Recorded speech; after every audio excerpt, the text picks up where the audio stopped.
Hi, fans of high-quality entertainment. I'm reviewing and ranking all of ELO's albums up to Balance of Power, just the original run of Electric Light Orchestra. And up next is their how many albums here? Their fifth album, Face the Music, with a very shocking album cover. Looks like somebody's going to get fried.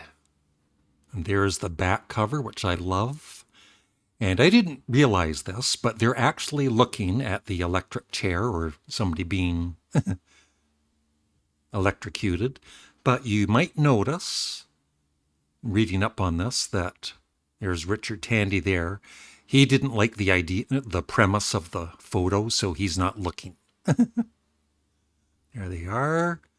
And this was the first album with the great Kelly Crockett on, is that how you pronounce his last name? I've never said his last name before. I've just seen it.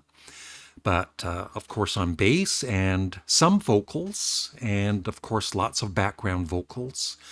So I think this is everybody's favorite lineup of ELO. And a little info on this album. Fifth album by ELO. It was released in September of 1975, and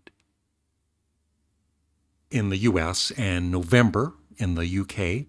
The album moves away from the large-scale classical orchestrated sound of the previous album, El Dorado, in favor of more radio-friendly pop rock songs, though the string sections are still very prominent.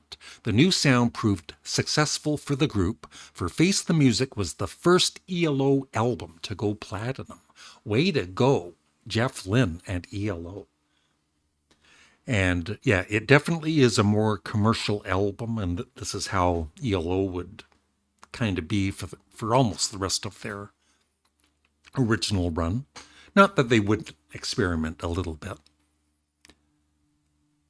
And once again, this is the one thing that's really surprised me during the series. I always thought that all of ELO's albums did at least really well in the UK, and their first two with Roy Wood did. But after that, they kind of didn't make the charts for a few albums. So this album, Face the Music, was at 31 on the Canadian charts, number 8 on the US charts, and once again, it didn't chart in the UK.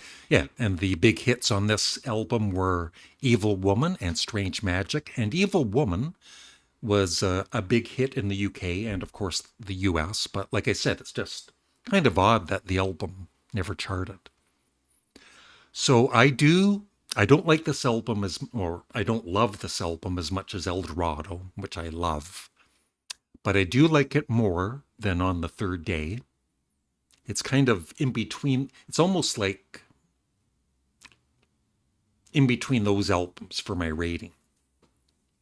My favorite songs are, of course, the two singles, Evil Woman and Strange Magic.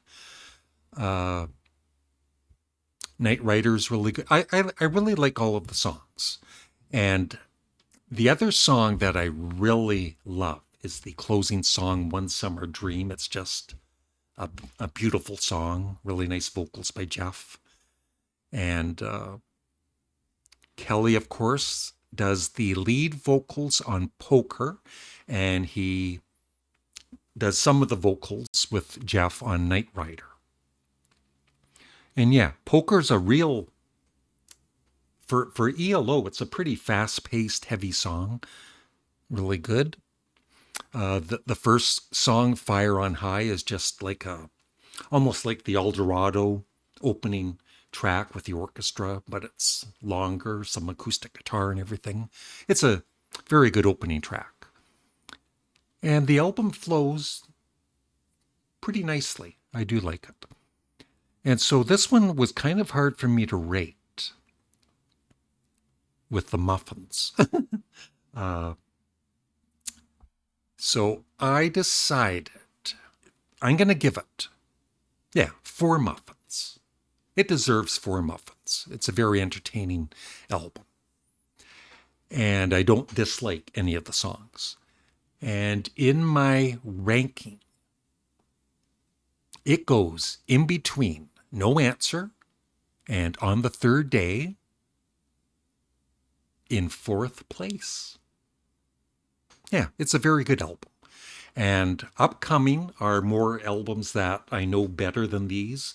Like this one, I had to listen to 3 more times to make sure I knew it well enough to do a review.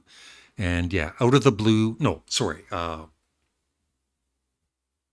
New World Record. A New World Record and Out of the Blue. I know those albums much better than on the Third Day and Face the Music.